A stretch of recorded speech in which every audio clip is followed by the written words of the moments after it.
intelligence in accounting among SME in Malaysia. So basically, this is my agenda. The first, I'm going to talk about the introduction, followed by digital review, research methodology, research design, and finally, discussion and conclusion. Okay, the introduction. Okay, basically, before I start the background, basically, I just give a very brief definition about what is AI here. So AI, basically, we are talking about the capability of computer system or algorithm to imitate intelligent human behavior. So basically, here we are define what do they mean by the word AI here. So okay, you can see the screen here. Basically, the background you can see anticipate market size of AI in Malaysia to reach 203 and 5 million by 2023. And this figure expected to grow up by to 1097 million by 2023. This according to the survey done by Statistica 2023. So accounting industry has been significantly transformed by automation, that means from manual to automation. Okay, capability of AI. The capability of AI is in detecting fraudulent activity. AI also can do a forecasting and enhance the value added and sustain the competitiveness and discover untapped possibility. So basically, the reason I do this particular research is in Malaysia, we are still in early stage. Therefore, you can see from the diagram here, basically, we talk of the group of company. You see the SME figure, you talk about advanced digitalization, only 25%, of which that means the total company in Malaysia, SME plus the large company, only 25%, which are utilizing digital business. Okay, and here is a problem statement. Basically, when I do this research, I found there are a few problem statements. The first problem statement, we talk about limited comprehensive of AI capability. And also in terms of resources, they are also insufficient. And also another thing is the number of research in Malaysia doing this particular topic is very less. And not much information on how to use AI. According to the past literature, they are not focused on management and organization view. And also the budget also limited and lack of expertise, AI expertise, particularly in the financial area. Mostly AI is done on so-called technology part. So in terms of financial, I think in Malaysia, we are still lack of. Okay. And most of the study, even they done in accounting, but most of the study done is outside Malaysia, not in Malaysia. Okay, so therefore I come up with the research gap here. Basically for this study, the research gap is limited knowledge and resources regarding to the AI, particularly in accounting, and also insufficient research, and also insufficient insight, particularly SME business. Okay. And objective and research question, basically, I have 5 research objective and research question. The first one, we are talking about the relationship between the first variable I take is perceived is to use. Second variable I take is a management support. The third, I take organization readiness. The fourth variable, independent variable I take is government support. And the fifth one is external pressure. This particular variable, I'm going to look at how the relationship with them against the adoption of AI. And we go look at the register review here. Basically, before I start the register review, there are 3 underpinning theory I'm going to use this for this particular study. The first one, I'm going to use diffusion of innovation theories. So basically, what does it mean, the word diffusion of innovation theory? Basically, this particular theory describes the pattern of speed of which the idea, practice, and product are throughout the population. Okay, therefore, this particular theory, basically there are two variables which relate to the study is relative advantage and also compatibility. Okay, and the second theory I'm going to use is an institutional theory. This particular theory refer to exploration of how social choices are influenced by the institution environment. So this particular we talking about the last variable, we are talking about the external party. So here basically there are three main part here. The first part we are talking about the cohesive, that means the force, and the second we are talking about normative is the norm, and the third one we are talking about the mimetic. Basically we are talking about habitual. Okay, and the third theory I'm going to use for this particular study is technology organization environment framework. Basically, this particular theory explains on the adoption of how technology influence the various factor like characteristic or this particular factor that we are going to discuss about this theory. So basically, this theory basically you can see most of some of the environment relate to the variable here.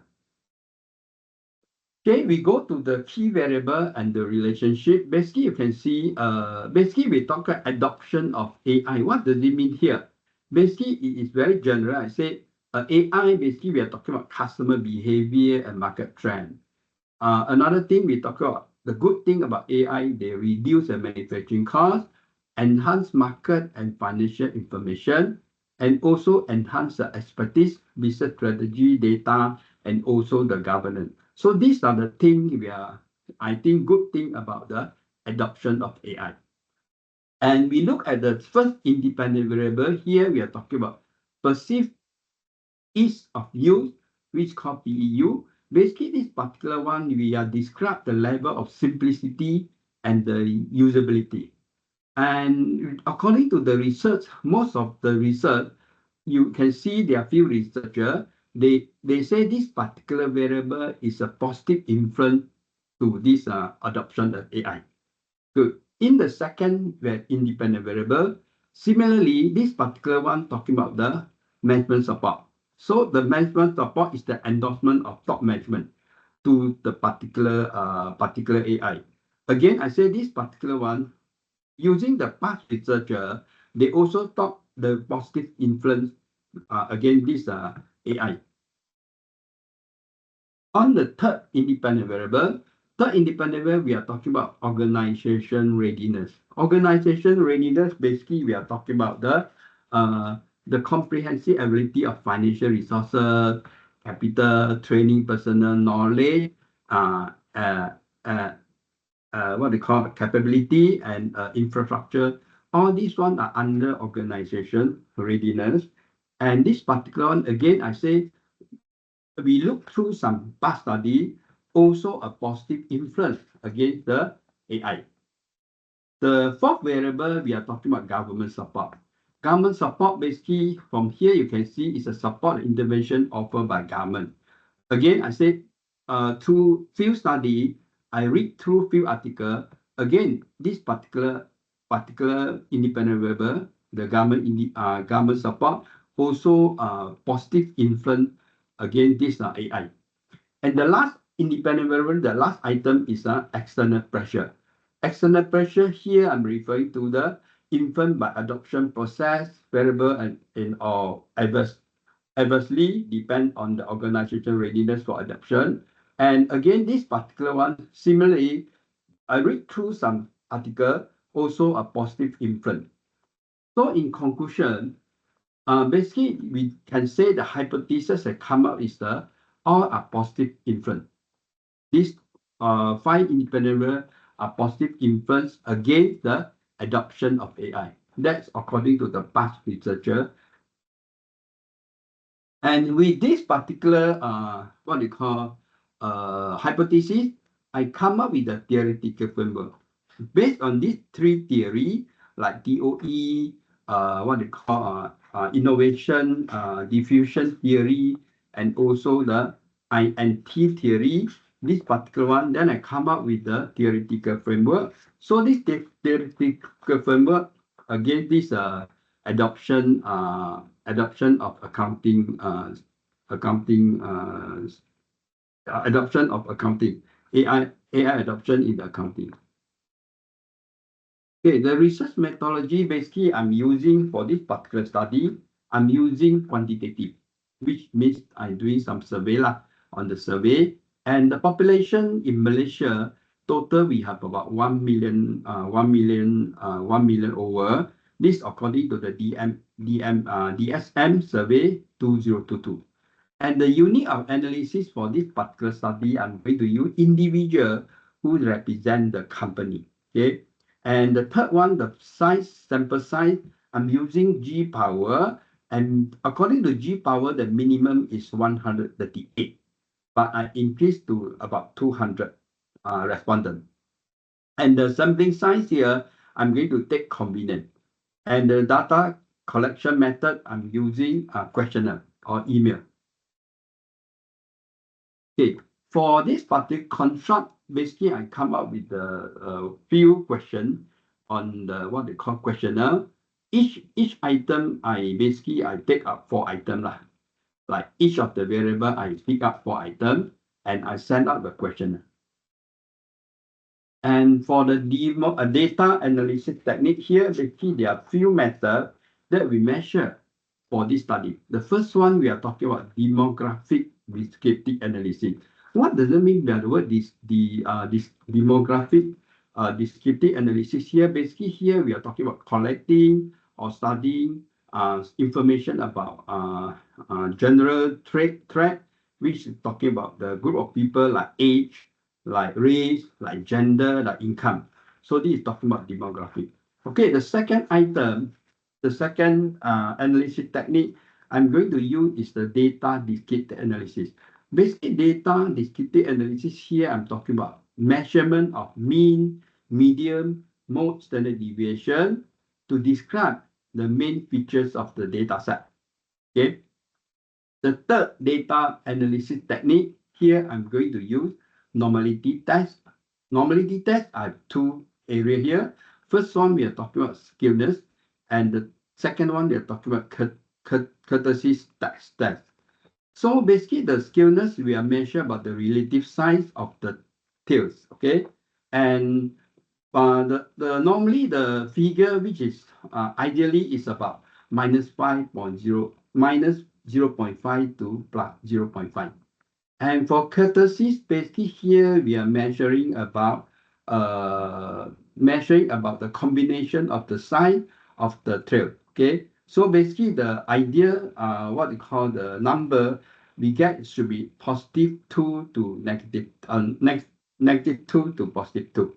Okay, later we'll see the result how it come, whether it's okay or not okay. Okay, then the third variable I'm going to measure is the validity analysis.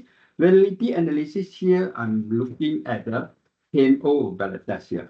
So basically, this particular test is measure whether the result is ready to represent the variables support to be measured or not. Okay.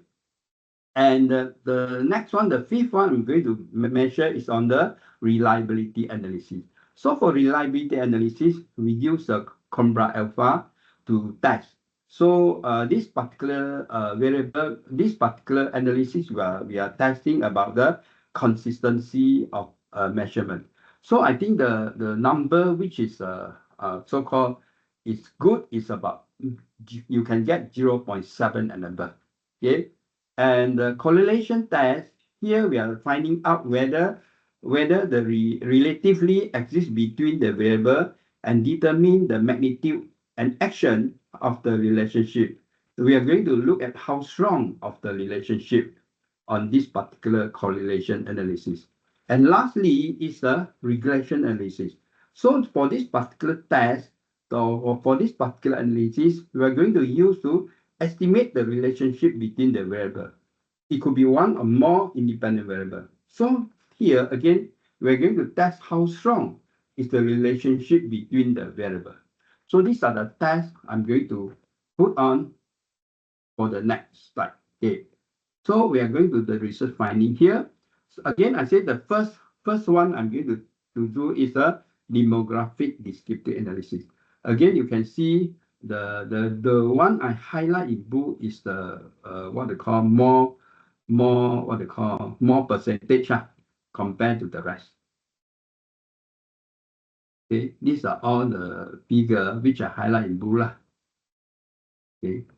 Then the next one we are going to test on the descriptive analysis here. So basically here we are testing about mostly we take about the mean lah. So you can see the mean here for AI adoption. You can see number 2 and number 3. That means the figure is 3.95 and 3.95. And the received ease of use here we are talking about the number 3. That means the item number 3, the score is about 4.15. Similarly, like the rest, I take the high score, which relate to this particular output. Okay. And the next test I'm going to do is the normality test. Here again, I say we are doing the skewness and courtesy. So you can see here the upper part talking about the measurement, skewness, and the right side talking about courtesy. So, okay, you can see the result here. The skewness here, you can see the item here, we are talking about moderate skewness. We are talking about MGS. MGS is a government support. And also ESP, we are talking about external pressure. And fairly symmetrical is the PEU. And also OGR. PEU, basically, you're talking about perceived ease to use. OGR is the organization readiness. And then lastly is the heavily skilled. We are talking about GVN. Here we are talking about government support. And we are talking about the normal distribution is a PEU, MGS, and also OGR. Okay. And the next one, the next measurement, we are talking about validity test. The validity test, you can see here, the number you look at the KMO basically is 0.930. Again, I said you can see the top on the top the measurement. If let's say the score is above 0.9, that means it's super result. It's good lah. Okay, and you see the significant level also 0.00. That means consider is what they call significant value lah. So basically for this measurement, we look at the KMO value and we also look at the significant value. And the next one I'm going to look at is the reliability test finding. Again, I say it's a combat alpha test.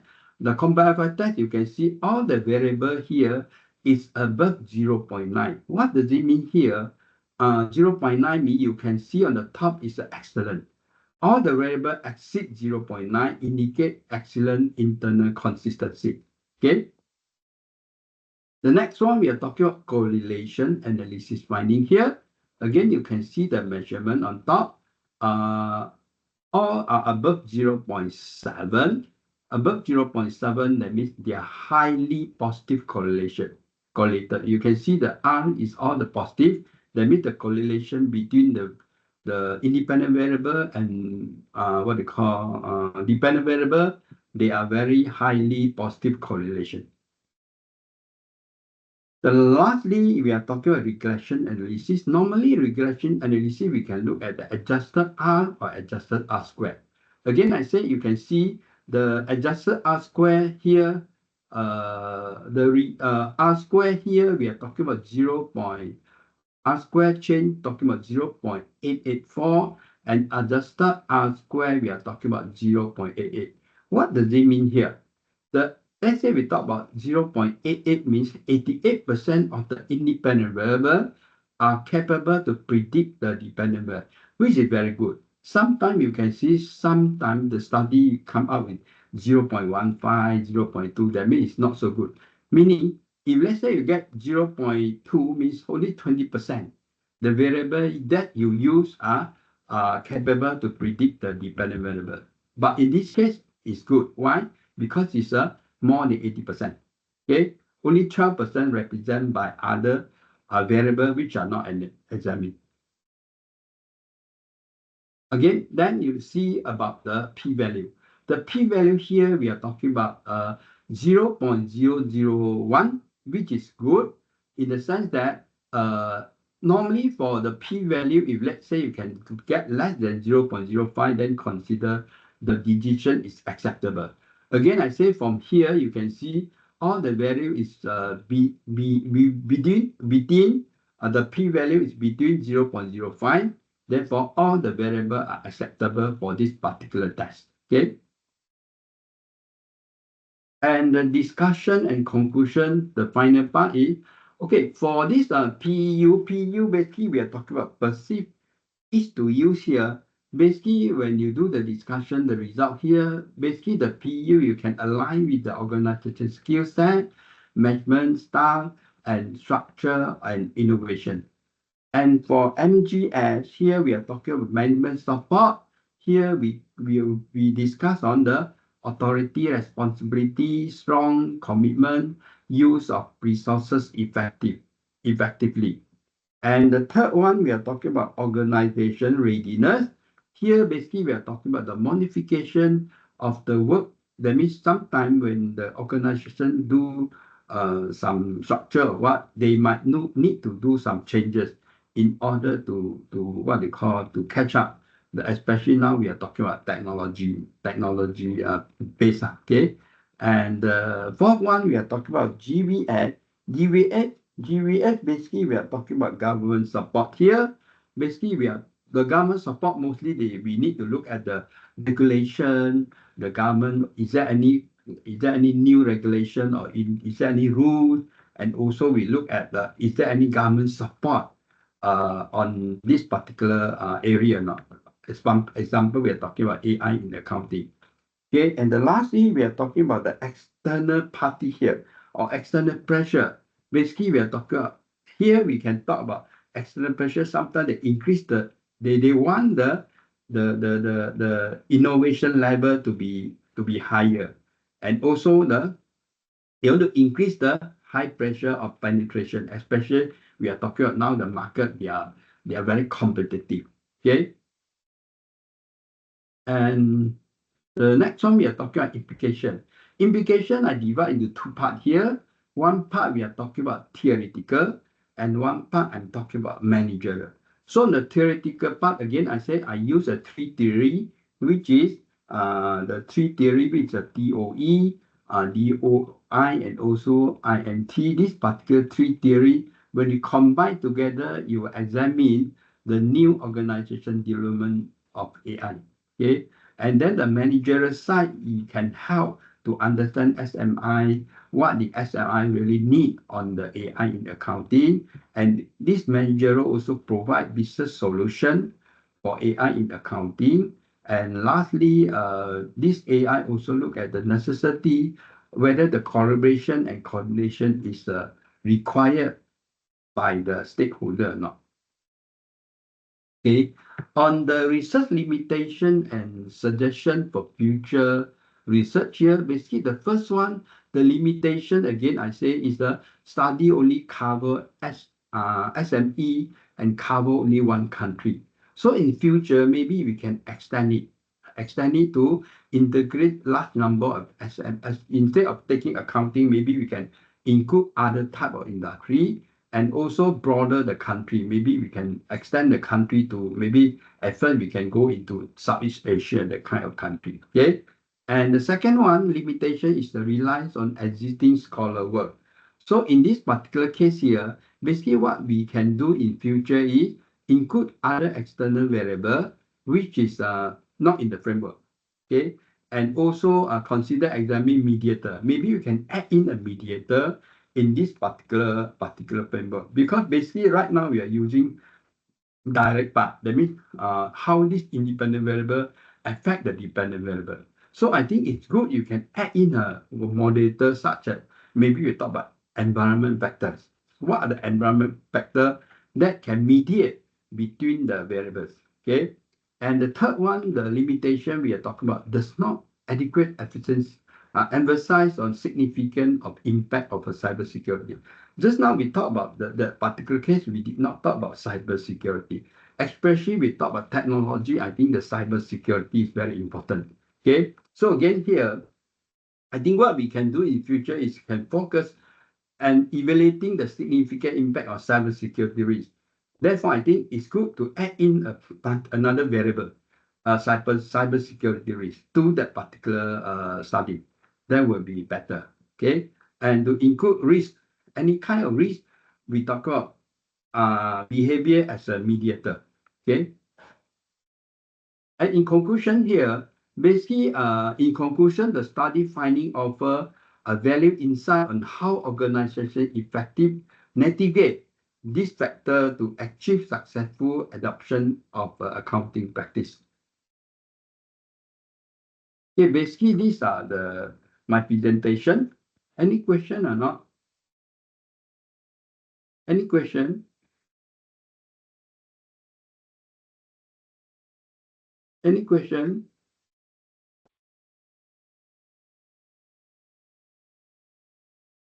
No questions, Dr. Tan. Thank you very much. I think it is very insightful research. Especially, I look at your regression model. I think the R square is 88%. That is, Yeah. I think, very high and very good. Just a couple of curious now. Why you did this research on Malaysia SME, not on the MNC? Is there any reason? Oh, because I think you can know that our what they call, if not mistaken, our company, if not mistaken, 90% of our company is on what's called SME. Therefore, I think it's very important to look at how this SME the AI can influence because especially now, as I mentioned, is the technology in the what they call pace. Therefore, I think because the number of company is very large, therefore I think it's good to go into SME rather than the large one. Because in Malaysia, I think large one, especially we talk about listed company, big company, more or less they are already in that particular area. Therefore, I think it is good to look at those industry, as I mentioned, doing about 95% of our company are classified under SME. Therefore, I think it's good to look at that particular sector, that particular type of company, and also we're looking at the particular sector, which is accounting. Because this one, I think it is very important for future, what they call future development. That's right. I think you're right. I think 95% of the company here are classified as SME. And SME is kind of like backbones of our nation's economics. Therefore, Yes. I think all right. I think totally agree with that.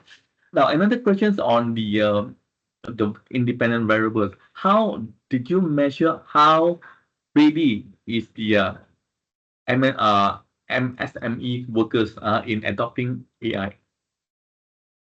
Sorry, Dr. Master, can you repeat? I'm basically my question is about the readiness of the people to use AI. Because I understand that AI is good. Okay, now today everyone talk about AI. It's just like how ready are we, or how ready is the employee of the Malaysia SME to adopt AI? Okay, I think for this particular case, I think what I can explain is, initially, I think a lot of, especially we talk about those SME, which is not very well versed one, they don't practice. But because of after that, the management know that AI is very important. Therefore, they provide a lot of training.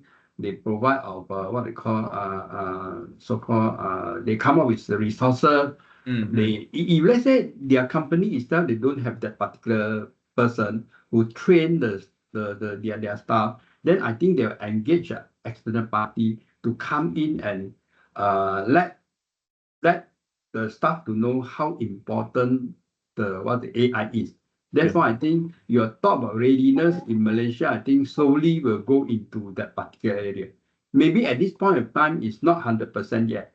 But I think slowly, I think a lot of SME, they know the significance of this accounting in AI. Therefore, they will start to expand it by provide training, give some what they call either internal training or external training to their staff to get awareness of how important of this accounting, AI in accounting. Thank you, Dr. Tan. Thank you for answer and the explanations. No further questions. I think this is a very good research titles and the good done by you. Thank you, Dr. Tan. Thank you. How about others? Any question? Can I have one or two questions? Anybody?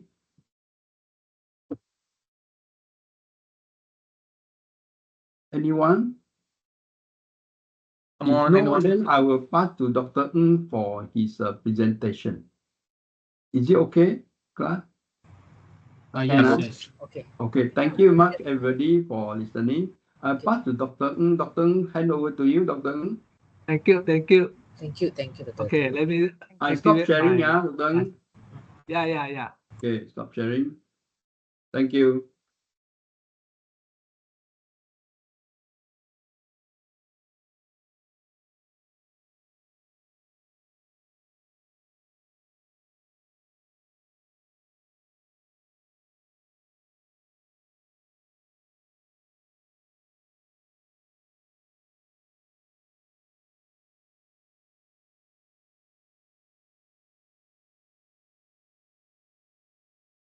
Okay.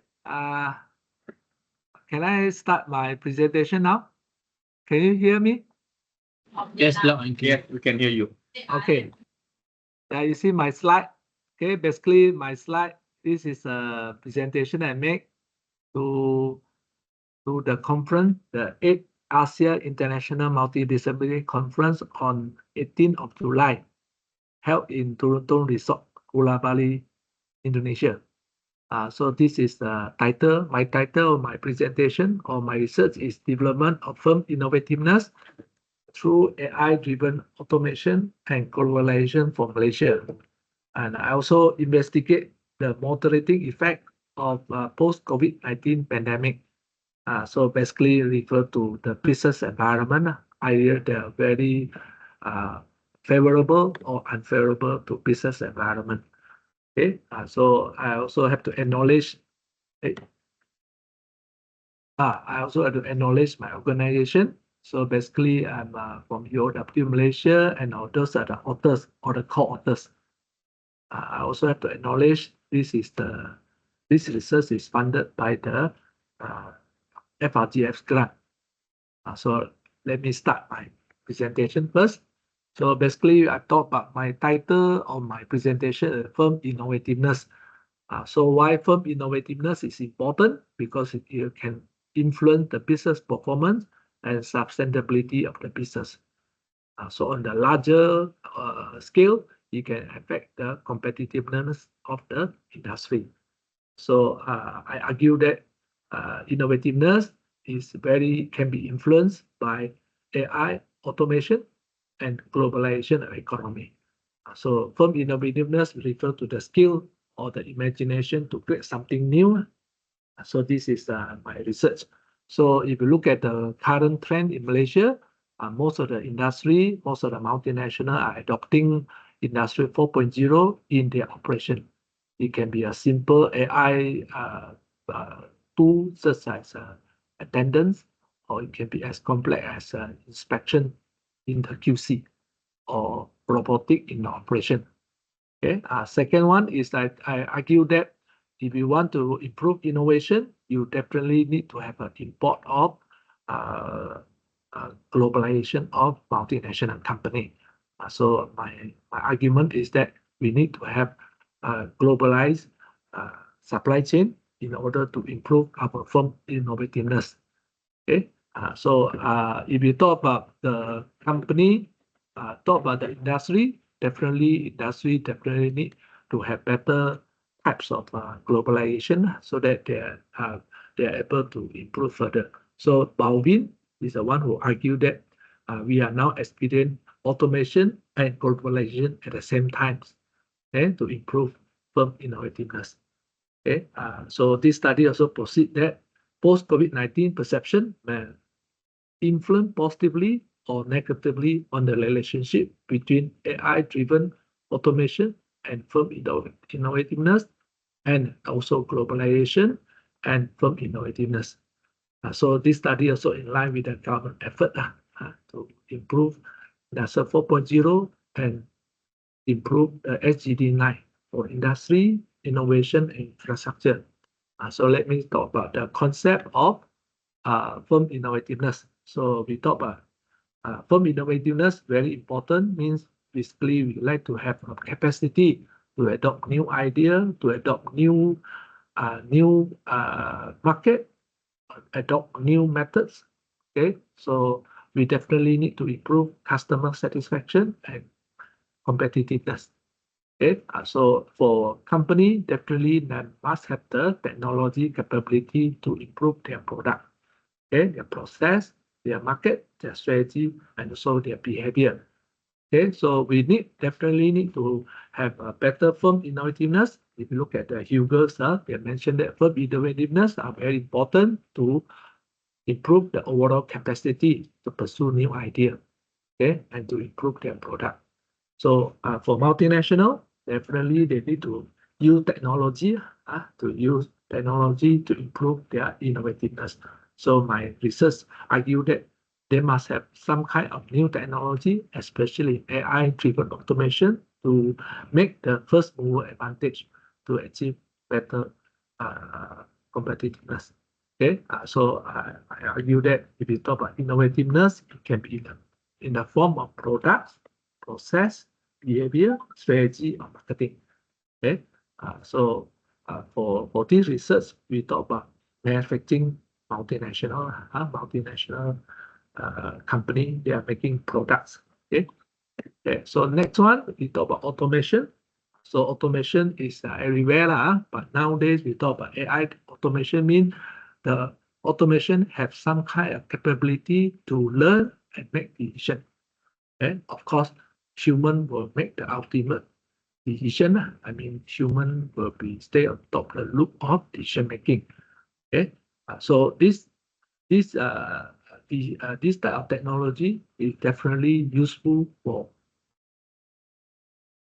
industry. For example, QC inspection.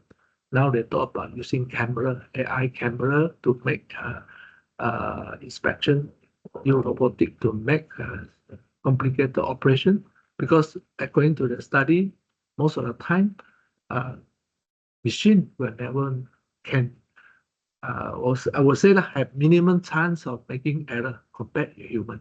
And therefore, people willing to invest in automation.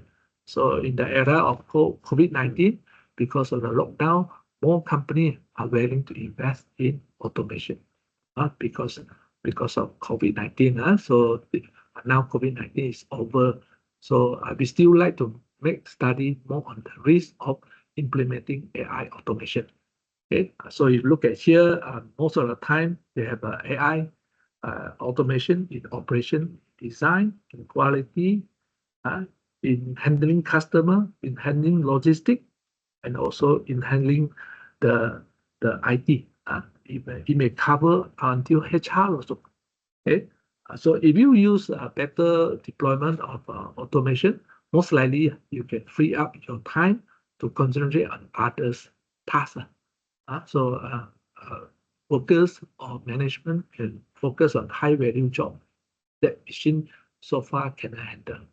Okay, especially like for example, data analytics. Okay, second variable I mentioned here is talk about globalization.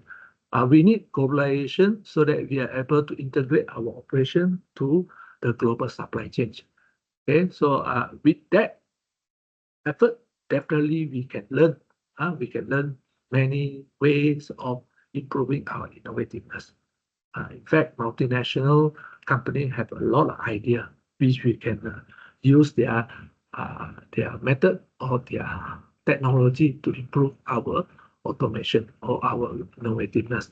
So I argue that globalization can promote transfer of technical capabilities to the local people. So with technology capability, definitely we can improve our innovativeness.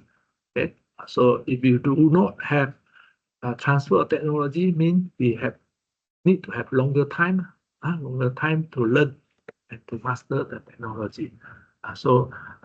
If you have globalization, definitely you also have globalization, innovation also.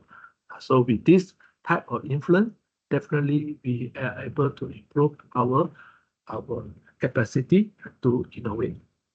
Next one, we talk about this pandemic perception. So during the time when I draft my proposal, 2022, a lot of people talk about COVID-19 pandemic, talk about COVID-19 lockdown. So during that era, we consider that automation has been revisited again because they find that it's easy to use machine rather than human to promote or efficiency and effectiveness because of lockdown. So they don't mind to pay more attention to automation. So there are other arguments that because of the perception, people have reduced the investment in automation because of the slowdown of business. So there are many so-called many perception about the effect of COVID-19. So that's why this research would like to study more whether it positively affect the growth of globalization, the investment of automation, and these all are uncertain factors during 2022. Okay, that's why my study argue on that. But now it's 2024. I have to change my title to pandemic. So pandemic means referring to the post COVID-19.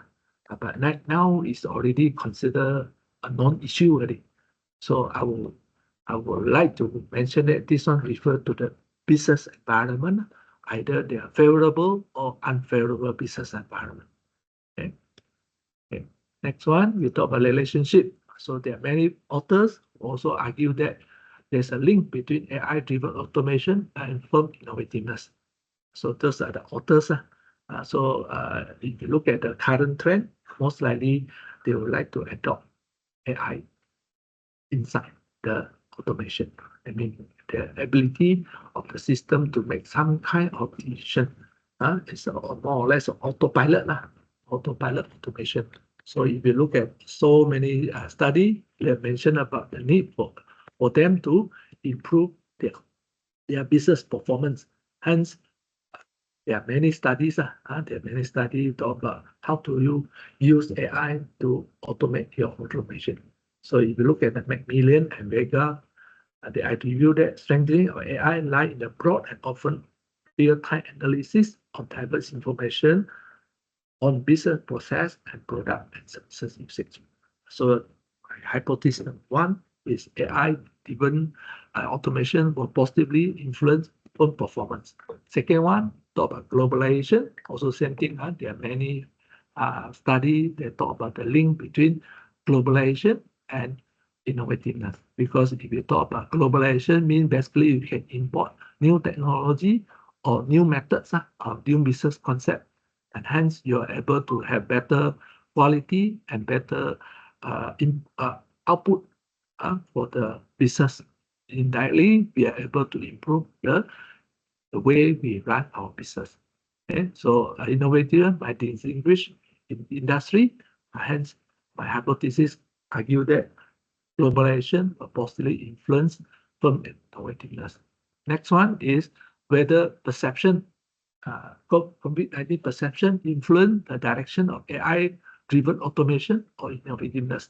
As I said before, during COVID-19, some people might find it risky to invest in automation. Some industry will find it is justifiable to invest in automation because of lockdown.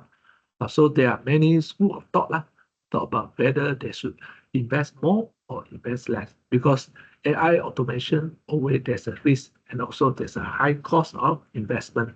So hence I argue that the positive post COVID-19 perception will moderate the relationship. Next one is the relationship between globalization and innovativeness. So it's the same argument about the role played by COVID-19. So definitely there's a technology if we talk about globalization, at that time there are slowdown in globalization because of COVID-19. But then they venture to more on digitization. So again, we do not know until we have a research finding that we can confirm whether globalization and innovativeness is moderated by post-COVID-19. Okay, so my underlying theory, there are many theory of innovation and theory of innovativeness. One is the creative destruction, distinctive innovation. This is a resource-based view, technology acceptance model. So in this theory, I adopt this resource-based view because I believe that AI automation, globalization, or global supply chain are internal factors, and firm innovativeness also considers as internal factors. So we like to have developed resources that are valuable, rare, interpretable, and organization owned to sustain our competitive advantage.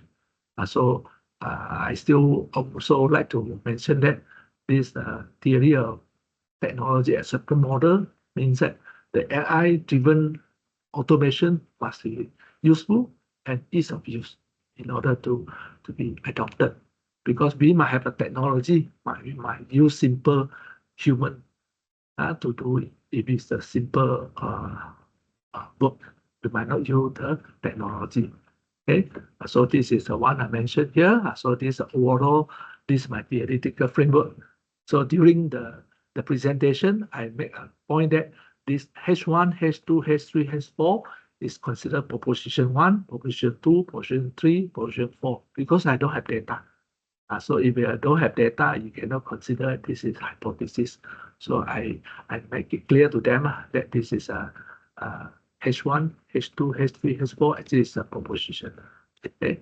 Next one, I talk about research method. So my research method, quantitative method, the filtering criteria is a multinational company that deploy AI-driven automation. And the operation is to be 1 year. So using G factors and G power, the sample size is supposed to be 114, but I try to aim to have 150. But if you look at Crazy and Morgan, they talk about 384. 384 sample size. So my sample size, my sampling method is judgment sampling. But for my study, I think I have to adopt this drop-off and pick-up method, central location intercept, and email notification again. Actually, I send out email to those respondents. So I will send a reminder to ask them to send in. So far my data collection in progress, but the response is I have to improve the response rate. Okay, so this questionnaire is I adopt a questionnaire for various scholars. I use it as SPSS, Smart PAS to analyze. So this is my source of questionnaire. So my questionnaire for AI-driven and globalization, post-COVID-19, and firm innovativeness. So those are the questionnaire. Okay, conclusion, I would like to assert that firm innovativeness can be improved in a high-tech and highly globalized world. So means that I need to have AI-driven automation and globalization to drive firm innovativeness. So we refer to firm innovativeness, we talk about skill or imagination to create new things. New thing means new product, new process, new strategy, new marketing, or new behavior. Okay, so we will argue that we need to have better type of automation and globalization, and we have a positive influence of post-COVID-19. Okay, so when we talk about innovate, means we talk about how to be very competitive, so that we are, as a Malaysia, we are able to maintain high degree of competitiveness and to win over foreign direct investment. And okay, implication. So if we talk about implication, we always argue, my research argue that policymakers would like to build up the industry through innovativeness to maintain high degree of competitiveness to influence the foreign direct investment. So when we talk about innovativeness, as a country, I think they would like to promote the growth of the local industry, especially SME and large scale enterprise for Malaysia. And I think if you look at the government plan, the government still like to adopt the competitiveness of electrical and electronic industry in the global supply chain. And finally, we talk about triple helix. So I mean, we need government, university, industry to collaborate to push up the development of industry innovativeness, because innovativeness has some risk of high cost and risk of failure. So therefore, effort from university, government, and industry are important. Okay, and then this is a summary of my thesis, a summary of my paper. We talk about background, objective, method, expected result. Not yet. I don't have a result yet, but expected AI, driven automation, and globalization will have positive effect on firm innovativeness. And I also expect post-COVID-19 perception will moderate the relationship. I mean, talk about positive business environment. Okay, I think with that, I end my presentation already. Yeah. Thank you very much. Thank you for listening.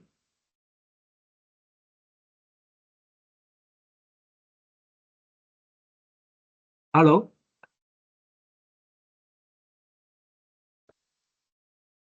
Hello. Yes. Okay, I finished my presentation already. Any question, Anna? Yes, question. Thank you. Sorry. Can I ask questions? Yeah. Any question? Yeah. I think that is very interesting topic. Talk about firm innovativeness. Thank you, Dr. Tan. Dr. Ng for presenting this. Now, just now I asked Dr. Tan why he did the research on SME. Okay. And now I'm going to ask you the same question. Why you did this research on MNC, not on SME? Okay. First, I think if you look at the AI-driven automation and globalization, most of the time is championed by the multinational company. So if you talk about investment in technology, the deployment of high technology is always championed by multinational company, because investment in this area carry high cost and high risk also. So multinational company have better resources to invest in this industry. Compared with our small SME might not have the size, might not have the resources or structure to implement this. Yeah. So that's the reason why I focus on multinational company. Okay, so I'm going to argue that now just now the previous presenter, Dr. Tan, also talked about AI in accounting, right? So based on your argument that because the SME don't have the enough resources to invest in AI, then there's a lot of challenge to implement AI in SME. Do you agree or disagree? Yeah, I agree. But I think SME need to have a government support. Because through my research on SME, most of the time the SME have a lot of support from the government grant, the support in terms of training and development, and also financial support also. For multinational, they have the resources to implement. Like for example, Robot Bosch, I think 30 years ago, they already have this technology of automation already, but they do it on a small scale. But compared with us, our local might not have the capability, or we might not have the technical people to implement also. Agree. Yeah.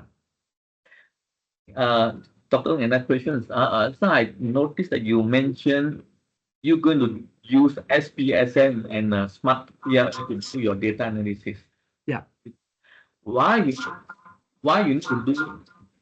Oh, actually like this. I will use the smart POS to analyze, because this is the latest tool. If you use SPSS, most likely your paper will not be published in a high impact journal, because they consider SPSS as an old tool. But if you publish in US, there's no issue because US still the use of SPSS is still very popular in US. But in other region, they still like to use new statistical tool because they believe this smart PLS have better indicator inside the analysis. So that's why I still like to use both. I use the SPSS to filter my data and smart PLS to present my analysis. As I said before, inside the SPSS, there are many indicators which are quite what I call quite useful to indicate the significance of results. Yeah. No, based on my knowledge, I think both SPSS and smart PLS also can use to test the hypothesis, right? Correct. But So beside the hypothesis, inside in the tool, there are many indicators. For example, this composite reliability and Yes. this model of fitness. All these are considered new indicators. Yes. Yeah. I do understand. So since you plan to do use two methods or two software, maybe you can compare the result using SPSS versus the result using smart PLS. Can. Yeah. And we just the suggestions. I think it would be interesting to know whether is there any difference between these two software. Actually, in terms of technology, SPSS is the old technology. In terms of presentation of statistical data, statistical data, the indicator, as I said, both are having if you talk about relationship, significant relationship, SPSS, smart PS can carry the same results. Same result. Same result. Yeah, it's just like to use the new tool, because now they say SPSS is a silver spoon analysis. So they argue that this is a new tool for analysis or for presenting the data. Normally people people used to think that the new things must be cool. Yeah. Just follow the trend, because you want to get yourself Yes. published, you have to follow the trend of the industry. Correct. Okay. Okay, thank you, Doctor. Very interesting topics. I'd like to see the outcome of the research soon. Yeah. Okay. Thank you for your time. Thank you for listening.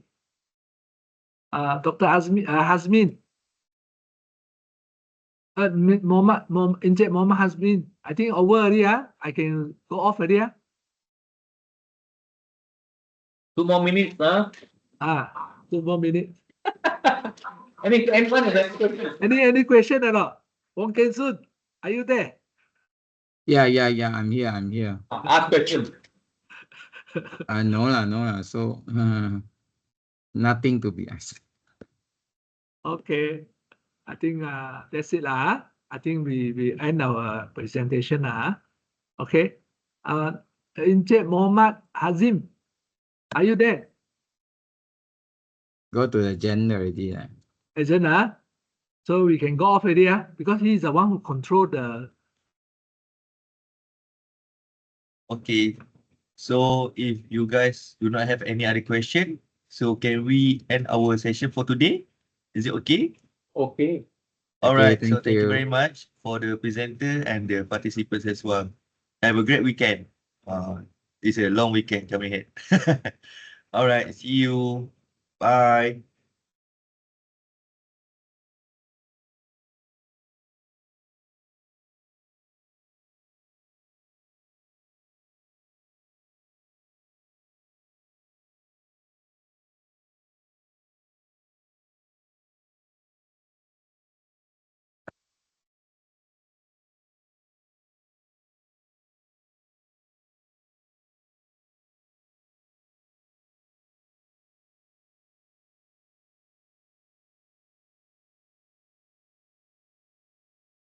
Dr. Tan, accidentally I pressed the leave, so left already. Only you and me.